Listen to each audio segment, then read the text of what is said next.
Welcome to the Big 12 Insiders, your Big 12 sports show. Here's your host, Brian Hanley. Hey, everybody, what's going on? It's your man, Big B, Brian Hanley. Welcome back to Big 12 Insiders. Appreciate everybody being in here. Today, we got Alec Busse here from Cyclone Alert 24/7 Sports, just kind of giving us a rundown on Iowa State Cyclones, football, basketball. We'll touch base on all of that and how basically just how the overall athletic department with those two programs are doing these days. So before we get into that, as always, people remember to like, follow, subscribe, to continue to get in those comments section and hit the notification bell so you know when Big 12 Insiders content comes out. But before we get started, first off, Alec, how are you doing, my man? Good. It's good to be back on the channel, I guess, and being able to talk Iowa State football and basketball, enjoying the slow time of the year, like I said, especially when you're in charge of a 24/7 website by yourself. The slow time of the year is certainly something that you enjoy quite a bit because from August to about mid-April, it doesn't stop. Correct. Absolutely. So I'm actually looking forward to Big 12 Media Days this year because it's literally going to be about 10 minutes from my house, in Frisco. So I'm looking forward to seeing everybody again and just hanging out. So it'll be a good time. But let's talk a little Iowa State here. First off, let's start with football. First double-digit win in program history, I believe, last season for the Cyclones. Went to the Big 12 championship game, didn't necessarily end the way that Cyclone fans wanted it to, but they were there, so stepping stones sometimes, but did get a win in a bowl game to kind of put a cherry on top of the season. What's kind of the overall feeling of the program after with such a lot of success last season?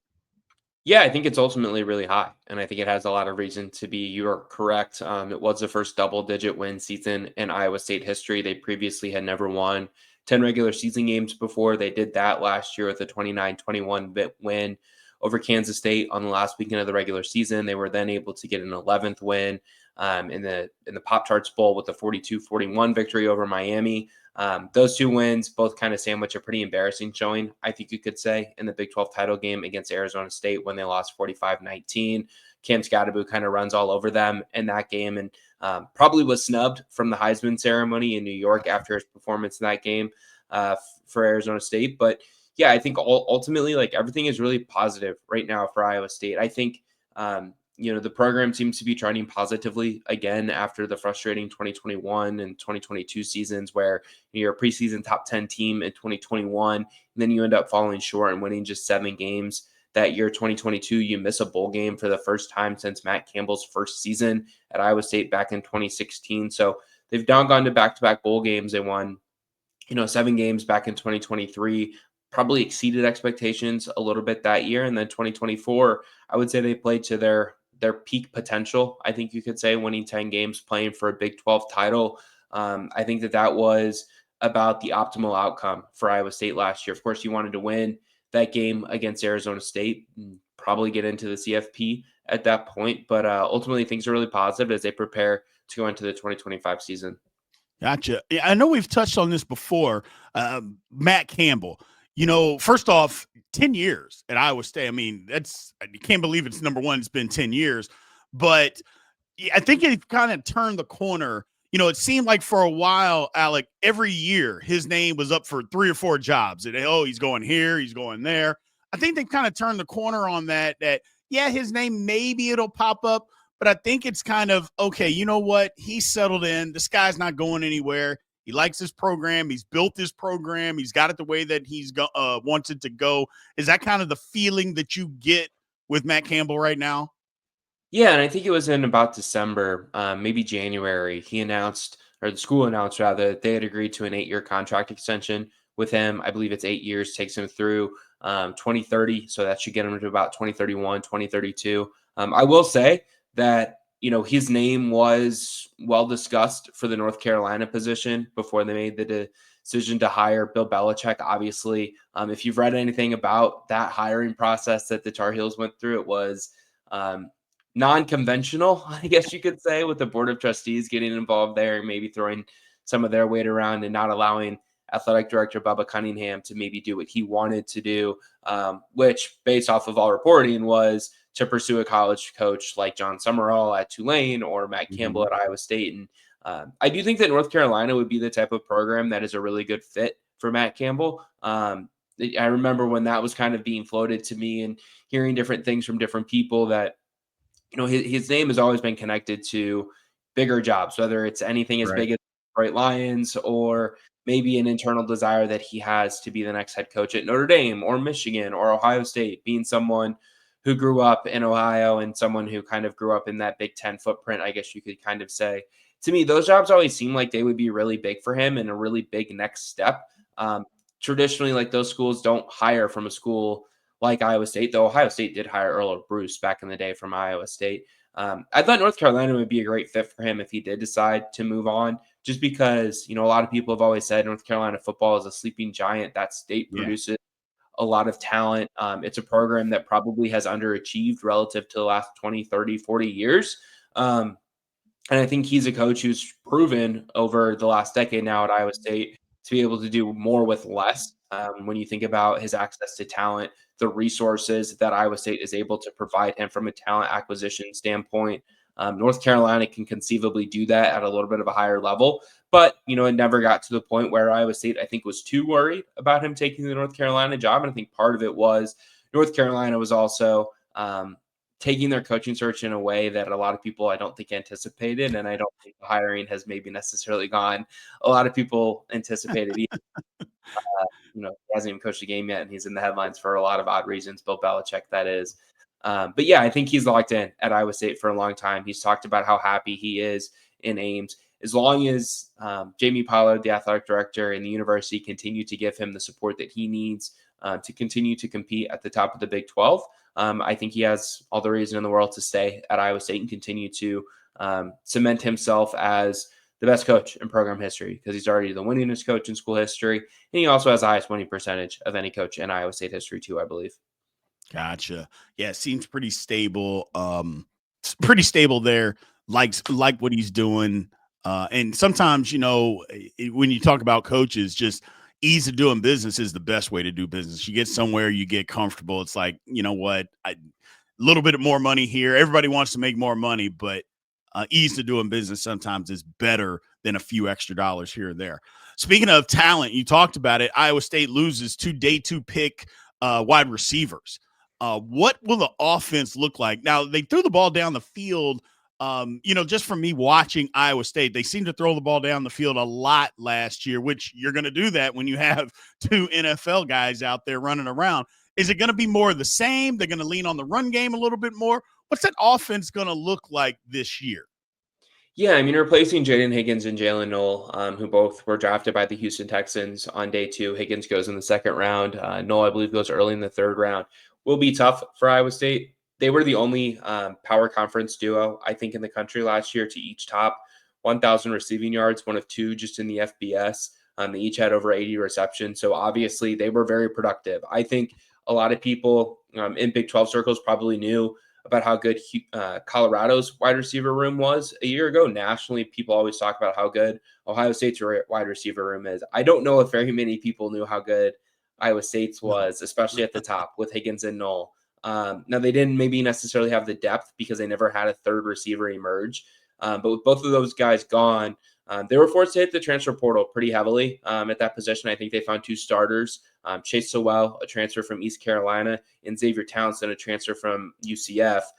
Sowell comes to Iowa State after previously starting his career at Colorado. He was part of like the cast off of players that Deion Sanders kind of had after he was hired there in Boulder. As a freshman, he had just, I think, 2 catches is what it was. But in 2 years at East Carolina, he had 81 receptions for over, I think, 1,200, 1,300 yards roughly, 4 or 5 TDs in that time as well. I think he's someone they expect to kind of replace Higgins on the outside. And if you read some of our national work this week from Cooper Patagna or Andrew Ivins at 24/7, they expect him to be one of the top impact wide receivers in the country that entered the transfer portal this past winter. So I expect him to start. I think he's going to replace Higgins on the outside. And then you can kind of look at Xavier Townsend. He's someone who comes to Iowa State kind of in a roundabout way. He actually was committed to Iowa State coming out of high school. He flipped to UCF late in his process. So there was a good relationship between him and Iowa State. And once he kind of hit the portal officially, Iowa State was one of the first schools to contact him. Their message was like, if we're going to do this, we're not messing around. You're not flipping away this time. Like, if you're interested, you're going to come. But he kind of has an interesting story coming to Iowa State. He was part of that group of players at UCF early in the season who all played like 3 or 4 games, then announced that they were going to redshirt.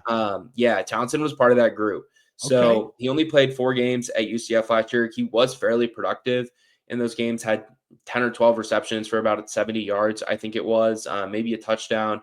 He's always shown an ability to be a strong playmaker with the ball in his hands, whether that's in the kick game, the running game, or most often the receiving game.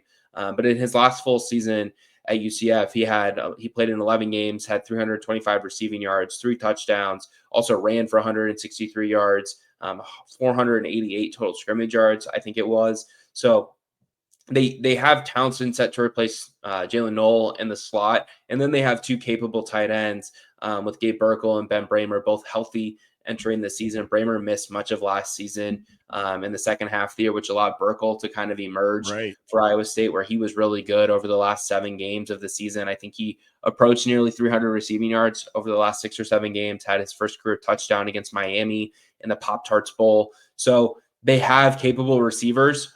They're just new faces, especially on the outside. And that's why I think the tight ends are going to be really important when you think about what Ben Bramer did as a freshman. He was a freshman All-American by The Athletic. And then Burkle really emerged in the second half of last season as a reliable pass catcher for Rocco Becht as well. Yeah, speaking of Rocco Becht, I know we talked about this last season. I just think he's one of the more underrated quarterbacks. Now, granted, you have 2 guys that are high draft picks in the NFL. That's going to help you. But if I'm looking at this correctly, his percentage went down from year 1 to year 2, correct? For me, though, I mean, look, throwing percentage or completion percentage, a lot of times, especially when you're throwing the football down the field, it's not going to be as high as if, you're throwing a lot of short passes here or there. So I feel like that was some of that. But are they going to get back to, because you mentioned the tight ends, using the tight ends, you're not throwing the ball normally to tight ends, 25, 30 yards down the field. So I feel like he can be a more efficient quarterback that way. But what kind of steps does he need to take for Iowa State to be where, because I mean, they're losing some talent. Clearly, I think a lot of it's going to be on his shoulders to kind of pick up the slack this year. Yeah, I think what's really interesting about Rocco last year, his completion percentage did fall below 60% by the end of the year, but he did throw for about 400 more yards. He threw for 2 or 3 more touchdowns on the year compared to his first year starting back in 2023. But his average yards per attempt, his average yards per completion, all of those decreased last year. So it's odd that his completion percentage went down while he didn't throw the ball nearly as much downfield as he did in his first year starting with Iowa State. So that's just kind of like an interesting dynamic that I'm really interested in following here as he enters his 3rd year starting in 2025. I think he certainly wants to get his completion percentage back above 60. Like, to me, that's the magic number for a lot of quarterbacks, right? Like you kind of want to be above 60 in all intents and purposes, especially at the college level. That's kind of like a baseline level of like, okay, this guy's pretty accurate. And I don't think Rocco's inaccurate. But I think once you get above like the 62, 63, 64 area, then you're looking at like, okay, this guy's incredibly accurate and he's precise and consistent with where he places the football. I think he's capable of getting back to that in his 3rd year starting. But I think one area where he would even tell you that if he's going to get back to that, he needs to be more accurate and precise in his ability to throw the ball to his left, particularly downfield. Right-handed quarterbacks oftentimes will struggle throwing the ball to their left. And it's something that Rocco and Matt Campbell have spoken publicly about wanting him to improve upon. It's a timing thing. I spoke with Matt Campbell about it at one point in the season a year ago, where you kind of have to have your hips, your lower half, your shoulders, and your arm all timed up effectively to throw the ball to your left consistently and complete passes where you want the ball to go. And it's something that I think Rocco maybe fell into an odd habit or something that they would like to see him tinker with or improve with as he enters his 3rd year starter in 2025. But he probably does need to be better if this team is going to continue to be in the 8, 9, 10 win type of conversation this upcoming season because they do lose the two key playmakers at the receiver position in Higgins and Knoll. Now, like I said, I think there's reason to be bullish on the transfer additions that they made at that position, and there's good tight ends. But are you going to have two 1,000-yard receivers to throw to? I would wager probably not. Gotcha. So flipping to the other side of the ball, just real quick, defense. Iowa State had a decent defense last year, but Lord have mercy, Alec, where they beat up at the linebacker position. I'm assuming a lot of that's going to look a little bit different this year. Tell us a little bit about what the defense may look like. I mean, hell, if they're just healthy, I think they're better. And they weren't even a bad defense last year, but what's the defense going to look like this year for the Cyclones? Yeah, I mean, I guess I should probably start up front because I think that's an area where internally they probably have some concerns. And certainly on the external side of things, I'm also concerned for them on the defensive line. They lose three of their top four players on the D line: J.R. Singleton, Joey Peterson. They both use all their eligibility after last year, and then Tyler Onyeta, he transfers to Texas A&M. That hurts. They do retain the most important one of that group, and that being Dominique Orange, the defensive tackle. Iowa State anticipates him being an NFL draft pick come 2026. The potential day one, day two type talent for him on the interior that he obviously could have declared after this past season. He could have entered the transfer portal and gone to a lot of schools that could have paid him a lot more money. But he decided to stay at Iowa State because he believes in the development that Matt Campbell, Eli Rashid, the defensive line coach, and then defensive coordinator John Haycock can have for him in his senior year. To me, outside of retaining Rocco Becht, keeping Dominique Orange was the biggest offseason move that Iowa State made in this era of player movement. They were successful in the transfer portal and adding a few different guys to the defensive line. Northern Iowa's Cannon Butler comes in. Tulsa's Montroy Malone comes in. In June, Tamatoa McDonough, a transfer from Yale, who was the most productive of those players on the defensive end position, joins the team. He wanted to finish his degree in the Ivy League before coming to Iowa State. It's a similar path that starting left tackle Jalen Travis took a year ago. But they need more players to kind of emerge on the defensive line. Ikenna Ezeagu probably needs to take the next step for them. Then on the interior, they added a JUCO kid, Markel Chapman, in the spring. How ready is he to play? Is Amir Hawk ready to take the next step and contribute more on the interior? Because right now they're saying that they anticipate Orange playing between like 60 and 70% of the snaps. As a former defensive lineman, that's hard. That's a lot. You know that as well as anyone. Like that's a lot of snaps. It is. Because last year was closer to like 40% of their defensive snaps. So I am concerned about their defensive line. So I think that room has a lot of room. I think that position group has a lot of room to rise if the transfers hit, if McDonough, Malone, Butler all play at a good level. But if they don't produce, I am concerned about their ability to rush the passer, which isn't something that they traditionally do a ton of because of their defensive packages, whereas a 3-3-5. But I'm also concerned about their ability to continue stopping the run because that's something that they struggled with late last year. Gotcha. So one last question on football. They start off the season in Dublin, Ireland, in conference against Kansas State. To me, that's a huge game for both teams, just for the simple fact, first game of the year, want to get off on a good step, but it's in conference. How big a game is that for Iowa State for their season? Yeah, I don't know if you can contextualize how big it is just because for the reasons that you said. And I also think it's worth pointing out that if you lose that game, you're already a game back in the league. And also these are two teams that you kind of anticipate being in the race to go to Arlington. They probably are going to need some help via the tiebreakers to get there because it seems like that's how it's going to work in the Big 12 and other leagues now is how big they are. But yeah, I think falling a game back would be challenging for them to kind of overcome, especially when Iowa State should beat South Dakota in what is essentially their week 1 game. Right. But South Dakota was a good FCS team a year ago. They have a quarterback that formerly played at Iowa State. And then you have to play Iowa in week 2, your third game of the year. And that's a game that Iowa State traditionally hasn't been the greatest in. They're looking to win back-to-back games against Iowa. Matt Campbell hasn't beaten Iowa in Jack Trice Stadium in the previous 4 or 5 tries. So there's a lot of history that needs to be rewritten there, I guess. So, and I know it's kind of similar for Kansas State, right? Because they've got Arizona at one point there as a non-conference game. But think if you're K-State, you feel more confident in your chances of beating Arizona than Iowa State would, and their chances of beating Iowa just relative to the opponent. So I think it's really important for Iowa State, because if they lose to K-State and then they lose the Cyhawk game, and you're suddenly 1-2, heading into another road game against a Group of 5 opponent at Arkansas State, which, those road games against G5 schools, they always get uncomfortable and get hairy. So I think it's really important for Iowa State to win that game. And I think it's something that they should be confident in. Like, they've played well against K-State over the last several years.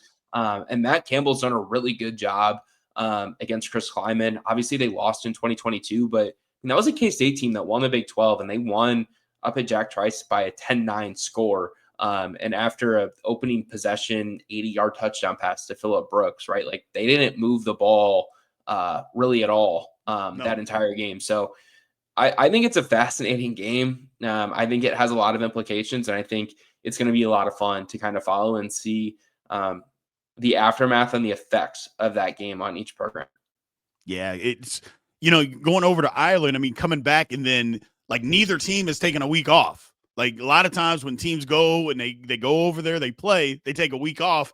They're not. They're playing the very next week. You said, kind of not that FCS opponent. I get it. I'm just interested. Again, I don't want to get off on a tangent here, but they're doing the Group of 5 at Arkansas State. I looked at the schedule before, I got you on here. I'm just like, why? To me, teams that do that, and they're not the only one, they give these games. I'm like, why are they doing that? At some point, you have to stop playing these Group of 5 teams on the road. I think it's a terrible disadvantage because, again, it's the biggest game on the schedule.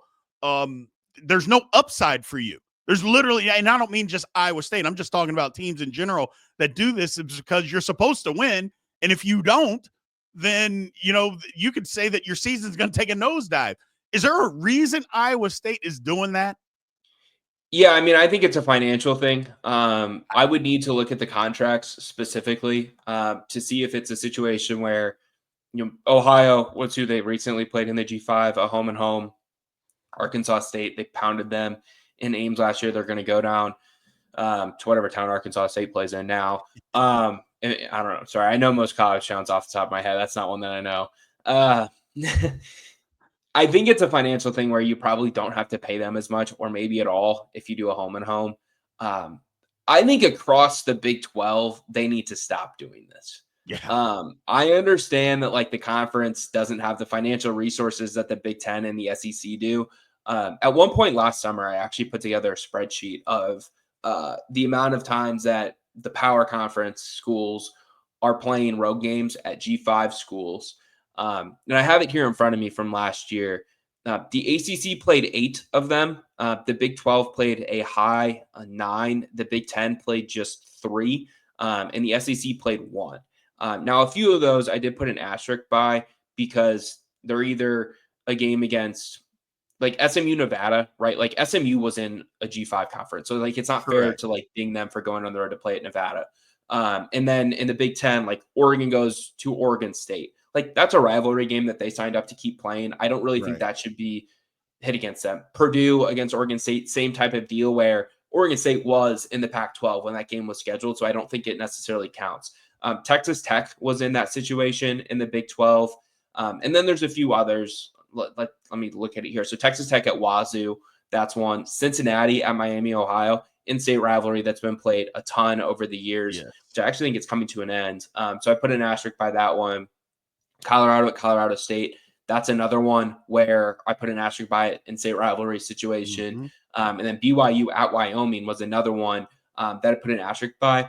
Now, someone could argue with the asterisk there. Like, BYU was an independent, so I don't know how you want to deal with that. But the only one that the SEC played was Mizzou at UMass, which is, first of all, hilarious that they did that, especially in, like, the middle of September, October, whenever it was. But yeah, I think the Big 12 needs to stop doing this. The Big 12 and the ACC need to stop doing it because, one, I think it hurts your perception as a league because I think it's degrading. Like, I don't know. Iowa State shouldn't be going on the road to play at Arkansas State. Like, they should be coming to you. You should be beating them by 40 points, and you should be moving along to your next game. Second of all, I think it just opens you up to a loss. Like, that is the biggest game that school is going to play on its campus all year. Now, they're probably going to have a rivalry game there on their campus that they're going to be really excited about. But like, I promise you that most of those fans would probably rather beat the power conference school, because that is going to get 100%. them discussed on SportsCenter. That's going to get a lot of media attention for it. Like, that means a lot to those schools. So quit giving those schools the platform for it. Yes. Is my opinion. So yeah, I think, and Iowa State's got it coming up in the future too. I would need to look at their future schedules, but it's not just something that happens here in 2025. Gotcha. Yeah, it's like I mentioned, it's just you have nothing to gain. You literally have nothing to gain by going on the road and doing that. It's just, other than, I guess, technically money, and keeping money, but it just doesn't make sense to me. Moving on to basketball. Look, Iowa State last year, Alec, started off great, had a great team. Just injuries. Yeah, I mean, it just derailed them. Just literally derailed them, and couldn't get over it till the end of the season. I mean, literally, it bogged them down. Is that kind of the way that they're looking at this? Is like, oh man, we had something, and then we just couldn't get over the injury bug, or is it just, it is what it is. We just move on to next year. Yeah, I think there's a combination between the two things. They have won 25 games in back-to-back years, but they definitely struggled down the stretch. I think if you go back to January 27th of this past college basketball season, Iowa State only had one win against a team that appeared in the NCAA tournament, and that was a home win against Arizona. So that's like concerning. Like, if you look back on it, they did beat Lipscomb, I guess, in the round of 64. So I guess 2 wins, if you want to count that one. But yeah, they didn't necessarily have the season they think that they wanted to. Was it a bad season? No, I don't think it was a bad season. I just think it's fair to say it fell short of expectations. Like, you were a preseason top 5 team, and you ended the year, I think, ranked 15th or 16th, something like that. So, I mean, you're setting your expectations really high if you're a preseason top 5 team of like, okay, we should be getting to an Elite 8. We should be getting to a Final Four, compete for a national championship. And Iowa State certainly fell short of that. But even within the conference, they fell short of their expectations, right? Mm-hmm. Like, they didn't get a double bye in the Big 12 tournament. They did not finish in the top 4 of the league. They finished 5th. And they weren't the only preseason Big 12 favorite to fall short. Like, Kansas fell even more short. Baylor also fell short of those expectations. Houston and Arizona were the only ones that were in that preseason top 10 to 12 nationally a year ago that everyone was very excited about, that finished in the top 3 to 5 of the Big 12. And obviously Houston has kind of come in and rolled the league the last 2 years.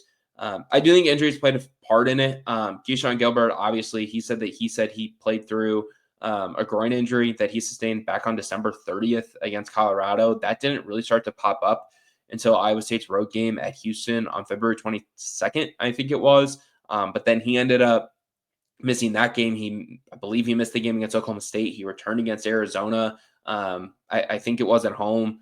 I believe he played pretty well against BYU at home as well. Did not play against Kansas State. I think he played the first half of the Big 12 tournament game against Cincinnati before his season was essentially shut down, and he didn't travel with the team to Milwaukee. That was significant. Taylor Lipsey played through a fractured thumb from Iowa State's game at West Virginia in mid-January on. There was just other injuries that they faced as well, with guys being in and out of the lineup throughout the year. So I do think that contributed to some of their disappointment and some of their frustration late in the year. But, ultimately, if you look back on it, like, that was a preseason top 5 team that did not finish in the top 5 of its league, did not make it to the second weekend of the NCAA tournament after losing 91-78 to Ole Miss in the round of 32 in a game that they were never really in. Right. It was a frustrating year for them. And I think it's fair to say that. Yeah, that was the thing for me, and I couldn't really figure out or pinpoint why, because other than the injuries. But look, everybody, it's sports. There's going to be injuries. And they had depth. It wasn't like, oh well, they played 6 guys. They didn't. They just couldn't ever get over the hump. It was just one of those things to where they just struggled. I don't know.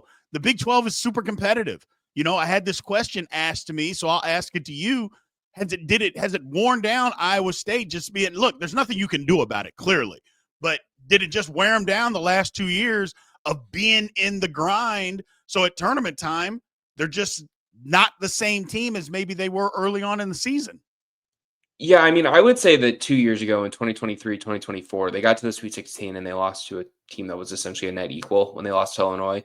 And I think last year, I guess what I would say has led to them not getting to the Elite Eight or the Final Four, at least in my opinion, is a lack of like explosive NBA type talent on their Yeah. team.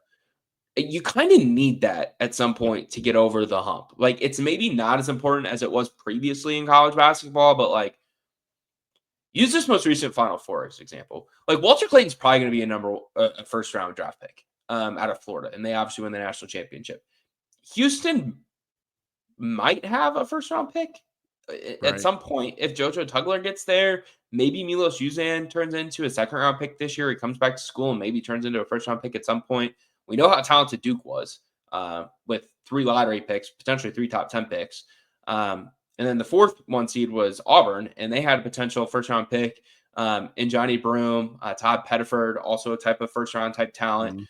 And Broome was a National Player of the Year candidate all season. So I just think that they maybe didn't have the talent level to get over the hump, right? Like Keyshawn Gilbert, Tamin Lipsey, Curtis Jones, those are all really good players. And Gilbert and Jones were invited to the NBA's G League Combine. So they're on NBA rosters or NBA radars, but they're not necessarily on them from the perspective of like, we're willing to invest a lot into this player right now at the end of their career, at the end of their college career.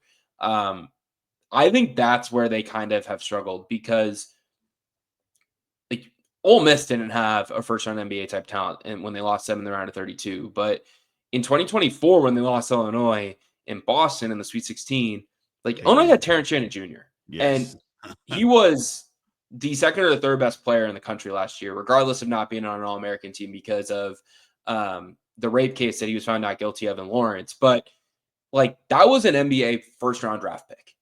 Like it's hard to overcome that type of head-to-head like top line roster disadvantage from a talent perspective that Iowa State's maybe had to overcome at various points the last couple of years in March and more specifically in 2024 than this past year. But when a lot of people were mentioning Iowa State as a Final Four national championship contender throughout the 24-25 season, I obviously have a up row or a front row view of it.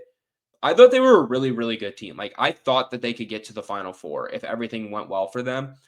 But I also had the concern in my mind that if I was an Iowa State fan, I was like, are they going to run into a team in the second weekend or the Elite Eight that just has better players than them? Right.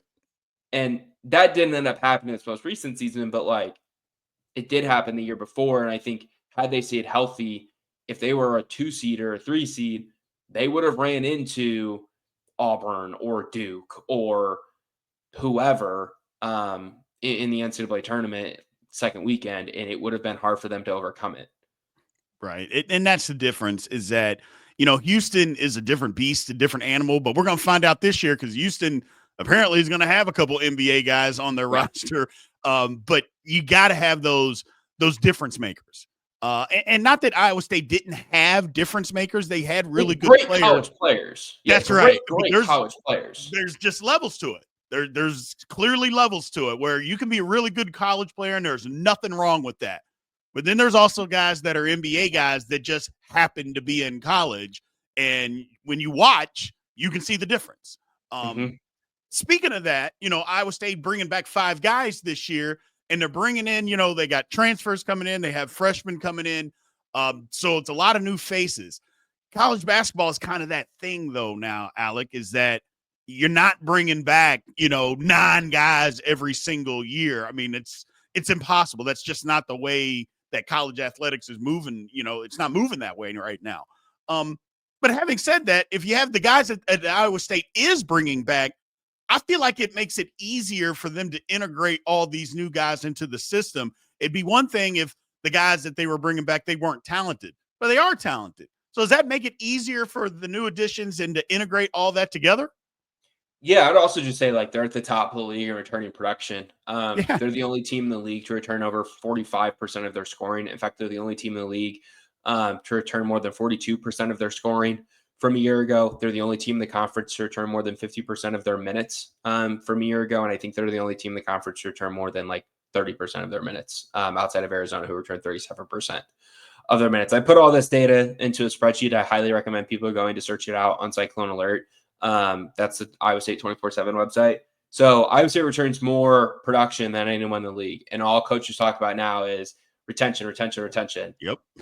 It's not retention, right? Like what matters is retaining your good players. That's Like, right. they don't care if player 10, 11, 12, 13 on the roster hits the portal, because those guys are easily replaceable with freshmen or with players via the portal that you can add. You want to retain the top of your roster. Yep. And Iowa State did that. They're returning 2 all Big 12 players. I believe they're the only team in the league that's doing that, though I think Houston can if Uzan comes back. Joshua Jefferson was the second team selection. Taman Lipsey was a third team selection a year ago, was a first team selection in 2024. So they're set to return 2 all Big 12 guys. They're returning Milan Momcilovic, who will enter his junior year. He can shoot 40% from 3 next year, I think. Nate Heisey returns as a role player. Maybe he moves into a starting role. They'll want him to be more consistent next year. I think because in the first 2 months of the season, 23, 24 games a year, he shot just 24% from 3. And then over the last month and a half of the season, he was shooting over 55% from 3, I think it was. So who's the real Nate Heisey as a shooter? That player needs to emerge over the course of 5 or 6 months next season. And then also via the portal, I also put this story up. It published on May 22nd. I highly suggest people looking at this one too. I called it net transfer production. So I totaled every team in the Big 12, the amount of minutes that they have depart to the transfer portal and points that they have depart from the portal. And then at the same time, the amount of minutes and points that they have coming in from the portal. So your net transfer production is what I coined that. Iowa State is near the top of the conference in their net portal production. They're plus 324% in the minutes that they're bringing in relative to the minutes that they lost via the portal. The only major contributor that they lost to the portal last year or in the spring was Deshaun Jackson.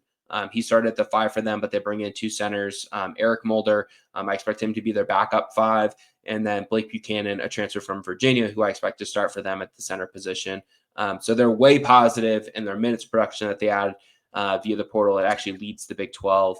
And then their points production is also near the top of the conference. 331% of their points are replaced via the portal. So not only is I would say bringing in players via the portal, they're bringing in players who are much more productive than what they lost via the portal.